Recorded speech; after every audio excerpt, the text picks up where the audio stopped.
Welcome back. All right, news of the day video before today's hockey gets started. And we'll start with today's game that is getting started pretty quick here. Hampus Lindholm is out for the Boston Bruins. It's not considered anything serious. Swollen foot after blocking a shot yesterday versus Detroit. So Forbert goes in, and it's expected that Lindholm will be back for the game against Chicago. So Jim Montgomery giving far more details than we normally get on what's wrong with the player. I don't know what's going to happen for that. Is somebody going to go to him and go, wait, you told them what's wrong with him?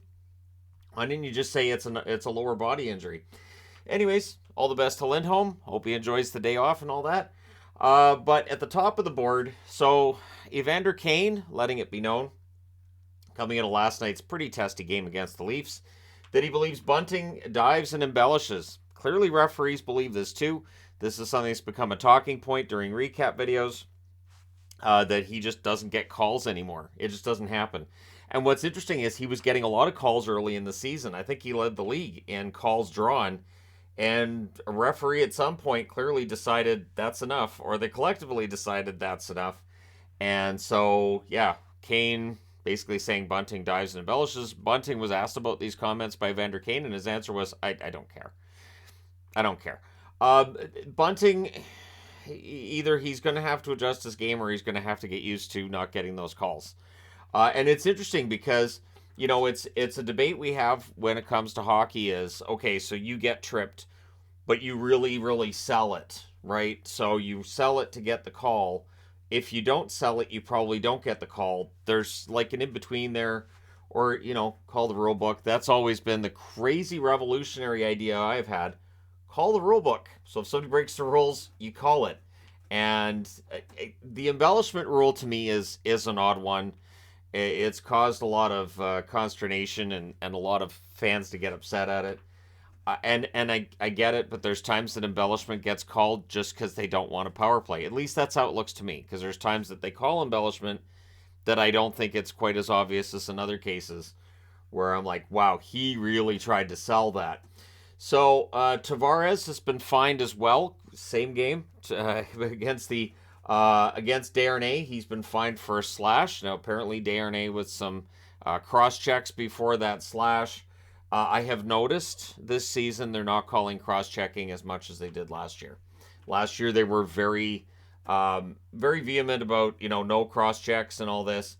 And I think that with us seeing, it looks like scoring's gone down, and I do wonder if maybe that's part of it.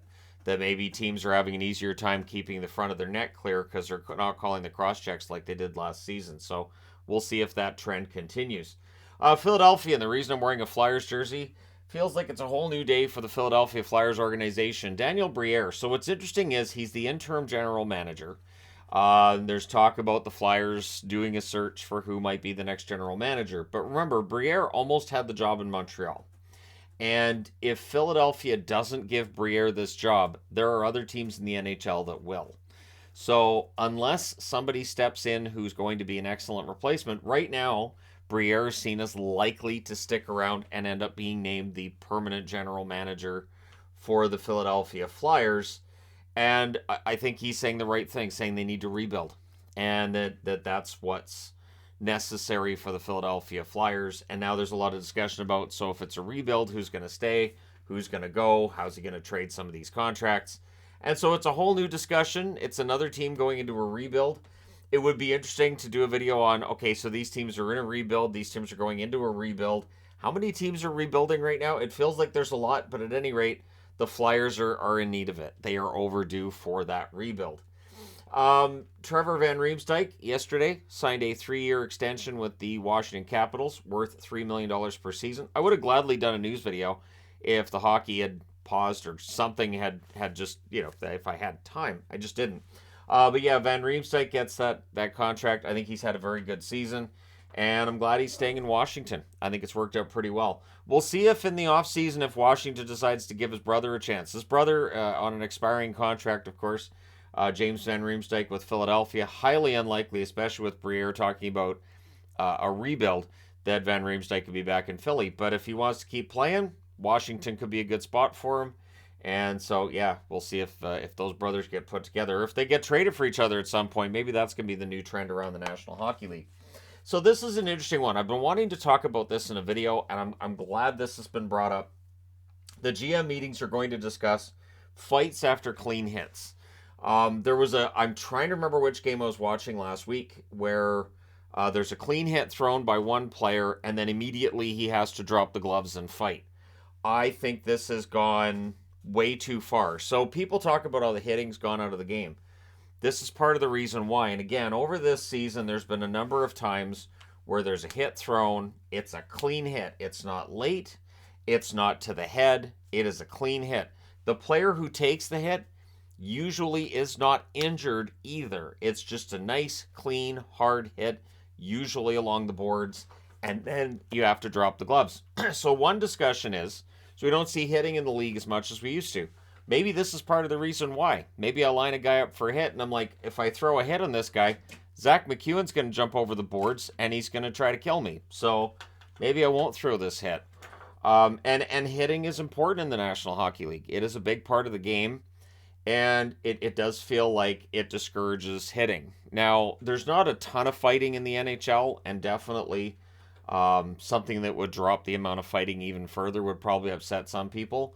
But I don't know very many people that like the idea that I throw a clean hit on a player, I suddenly have to drop the gloves and fight.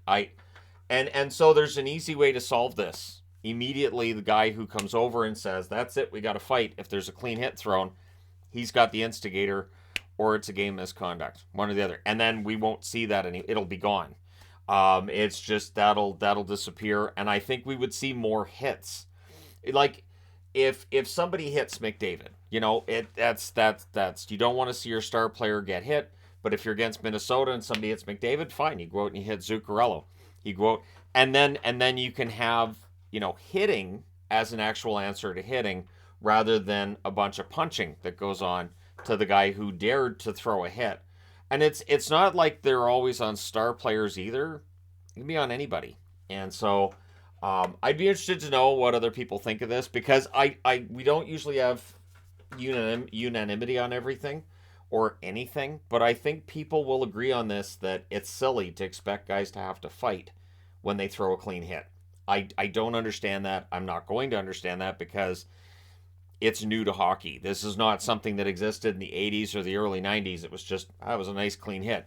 Yes, star players were protected. Absolutely. You had your fighters who were there to protect star players, but not for every clean hit. Not for a situation where if it's shoulder to shoulder, and you knock the guy down, you suddenly have to fight. That wasn't a thing. So this is something that it does feel like has become more and more of a problem, especially since it does feel like it suppresses the amount of hitting in the game, and fans really do like the hits. So let me know your thoughts in the comment section below about that. What should the National Hockey League do, or should they not do anything? Should they leave it alone? Should you have to fight if you throw a clean hit? And that's the thing. I'm not talking about dirty hits. Dirty hits, absolutely. Yep, you should be ready to fight if you go in and you hit a guy head first, you blast them into the boards, it's a dirty cross-check, boarding call, yep, you should have to drop the gloves, but if it's a clean hit, I don't understand. Anyways, coming back to injury news, Nick Bonino, week to week, this came out yesterday as well, lacerated kidney, that sounds extremely painful.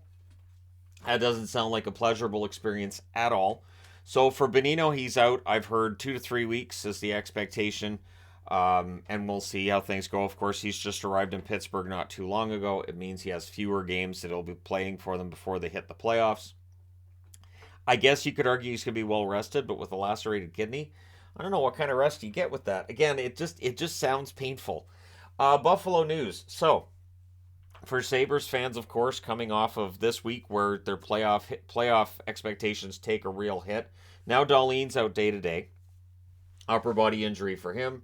Matthias Samuelsson's week to week. And remember the last time Samuelsson got hurt? Yeah, it was a long losing streak for Buffalo. So an upper body injury for him as well. And Eric Comrie week to week with a lower body injury. The last time we saw Comrie allowed 10 goals against Dallas. So I'm guessing it's just something from the amount of pucks going by him. Why did they leave him in for 10 goals? Anyways, Comrie's out week to week. The good news for Buffalo is they've been rotating 3 goaltenders, so it means Luukkonen and Anderson, and Comrie's out for a while. But the Dahlin and Samuelsson injuries are going to affect Buffalo in a negative way, of course. Dahlin more than a point per game this year, and Samuelsson's been fantastic defensively. We'll see how long they're out. So let me know your thoughts in the comment section below, as always. Don't forget to hit like and subscribe if you're browsing your way through. You just happened upon this video. Thank you guys so much for watching, for all your support. I will talk to you again soon.